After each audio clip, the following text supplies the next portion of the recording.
So welcome back, Rob from IGL Machinery here. So today we're just going to do a quick little comparison, battery hedge trimmer versus petrol. So this is the closest comparison I can find in all my kit. So I've got a Makita Dun500 20-inch blades, and I've got the Stihl KM94 with a short shaft and a little, again, 20-inch set of blades. Right, so this is just going to be a quick comparison between these two models. Obviously different models are going to have different features and stuff, but yeah. So weight wise, the Makita is going to take it. Yeah, the Makita is definitely lighter. This is not overly heavy, so there's not much in it.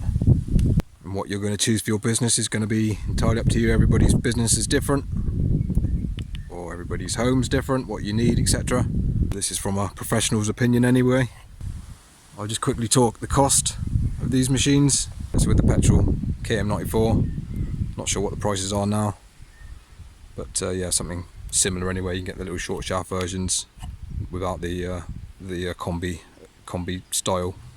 But yeah, you're probably looking at around maybe 400 quid, 400 pounds. So now the battery, price wise, this I think is around just over 300 pounds without the battery or charger. So you're probably going to be looking at 500 pounds, maybe 500-600 pounds with a couple of batteries. You normally want at least 2 batteries and a charger, so yeah, probably 600 pounds I'd say. And a lot of people will say, well, yes, you're gonna save on your gas, and yes, I agree, but at the same time you have to look at this in the long run as well. How much is each machine going to cost you in, say, a 5-year period or a 10-year period? This petrol machine, I know this will last me 10 years. That one's already 6 years old. Petrol, longevity wise, you can make them last if you look after them. Battery, this is my second one. I don't know if it was my first one or not, I can't remember, but yeah, anyway, I've got 2 of them. They don't last long. You're probably going to get 3 years out of one commercially, or using it quite often. So yeah, you have to factor that in. If you factor that in over a 10-year period, how many machines are you going to need in 10 years? Probably 3. How many batteries are you going to need? When you start adding up all those costs, it's starting to not look that pleasing, which I don't see many people do. Many people would just do the short-term costs, but you have to look at the long-term costs as well. Everybody always goes on about the service cost of petrol, and yeah, I agree. If you don't know anything about petrol tools and you don't really know how to upkeep them, you might get stung if you take them to the garages and stuff. But yeah, this one's cost me nothing to maintain, pretty much. The odd filter here and there. I rarely change spark plugs, to be honest with you. It's very cheap to keep these maintained, if you know what you're doing. Obviously, it's going to vary for everybody. But if you're a professional, if you don't know how to service your own kit, spend a couple of hours, watch some YouTube videos and learn. I mean, it's not hard. You're in business to make money, not chuck it away by giving it to a garage for something simple. I've seen a lot of guys say their stuff's not running right and it dies or whatever, and that could be something simple as the idle screw that just needs turning in a little bit. So yeah, you've taken it all the way to a mechanic just for them to twist a screw in, couple of little turns. Wasted 60-70 quid and all the hassle of doing that. So if you're going to run petrol, just do a bit of research is my advice, especially if you're a professional. Just learn the basics of how to tune a carburetor, and yeah, keep your fuel fresh, keep the air filter clean, keep stuff greased that needs to be greased. Very little maintenance there forward. So yeah, with the battery tools, again, a lot goes wrong with these. Bearings go out and stuff. Specifically, we're going to be talking, obviously, this set. I've had issues with the pin in the head on this set. Other than that, it's been alright, to be fair. Bearings have been fine on this one. Price wise, I think it's negligible when you factor in the cost over a 10-year period. And yes, obviously the cost of gas, but I think it's going to be pretty similar, to be honest with you, price wise. Maybe the battery slightly if you're a heavy power user with gas, but I don't think there's personally a lot in it myself. Weight wise, go to the battery. So let's talk one of the negatives of these battery trimmers. the blade quality, not that good. Made of cheese, pretty much. Well, not quite, but yeah, not very good steel used. Whereas on the petrol, this version, tried and true, these blades, good edge on them, nice professional gearbox as well, which is a bonus. So yeah, I'd much prefer that. I know the batteries want to keep the weight down, but yeah, I'd much prefer them for it to be slightly a bit heavier and just have a better set of blades on. I always hear people talking about issues with starting and pulling on the trimmers. I've never had issues myself personally, but I'm fortunate enough to be knowledgeable in this field with servicing my own kit and stuff, so it's a bit easier for me. I know how to tune my car properly as well. Don't expect to buy a new one and it to run perfectly, because it won't, trust me. It will need a bit of tweaking depending on what fuel mixture you're using and that kind of thing.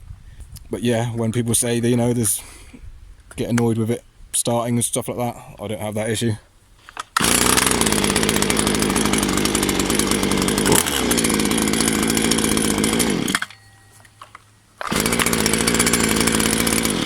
Easy. Obviously, battery, you know, you're just pressing a button and you're on. So yeah, battery kind of wins, but that's not an annoyance for me, having to pull the cord. If you don't know anything about engines and you don't know how to tune your stuff and that kind of stuff, if you neglect your kit, then yeah, I can see that can be an issue for you. But then if you're in business, you should learn, teach yourself. You're leaving money on the table if you don't know how to service your own kit. If you're out in the field and something needs a tweak, you know, you should know. So I think for me, the biggest factor in what I would choose is the sound, the noise. Battery's a lot quieter, so for me noise is a big part of it now. Between these machines, the battery's a lot nicer to use. It does have its limitations. If I was doing thick stuff, I would want the petrol. A, because it's got better blades, gonna have a bit more grunt as well, a bit more power. So yeah, it definitely comes down to what you're trimming as well.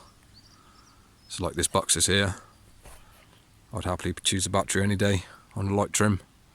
On a heavy reduction, I'd want to use that, purely because it's got better blades on it. Your blades will need sharpening more often on your battery. Cut quality wise, when the blades are nice and new, they both provide a nice cut. Battery probably slightly I don't know actually. I think just because of the slow motor speed on this, just because of the slow blade speed, the battery will probably take the cut quality on this one, because it's got a high blade speed, high stroke per minute. So the battery would take that win. We're both good.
And already that petrol was pissing me off. I didn't even have my earplugs in, I should have done, but when you get used to using something like that, you rarely want to use that, trust me. So that's just my quick opinion anyway. It's not really an in-depth review, it's just what I would choose out of these two machines. Pretty much that would get used more than that, but I wouldn't be without both of them. So if you're in a position to get both, I would. But yeah, if you just wanted just one trimmer, and not have two. Might be inclined to maybe get that if you're doing big hedges as well, renovations and stuff like that. I wouldn't want to be solely battery. Not between these two anyway. I'm sure there's probably better battery units on the market. I'm still yet to see anything really impressive for what I'd want. A lot of the good stuff has either got, you know, backpack batteries on it or stuff like that, which I don't want. I don't really want anything with a cord, so that rules out a lot of those sort of options. These two work fine for me. So just a quick overview. Battery, a little bit lighter, a bit more comfortable to use, nicer to use, quieter. Petrol, a bit more power, better blade quality most of the time, between these two anyway. Better built. Battery units you're probably gonna need to replace them every 3 years maybe. But yeah, kind of worth it in my opinion for comfort. But yeah, for ease of use, battery gets picked every day, unless it's meaty work. Let me know what you guys use, what your preferred tools are. So there we go, just my quick opinions of these two machines. Both good machines, but yeah, probably 8 times out of 10 I'll be picking the battery. Noise, vibrations as well, it's another thing I should add. Less vibrations on that than there is that. So yeah, I hope that helped. Leave your thoughts and feedback down in the comments, that'd be great. So yeah, if you like these type of videos, leave me a like, let me know. Give me a subscribe as well. So yeah, I appreciate you watching. Take care everyone, I'll see you on the next one.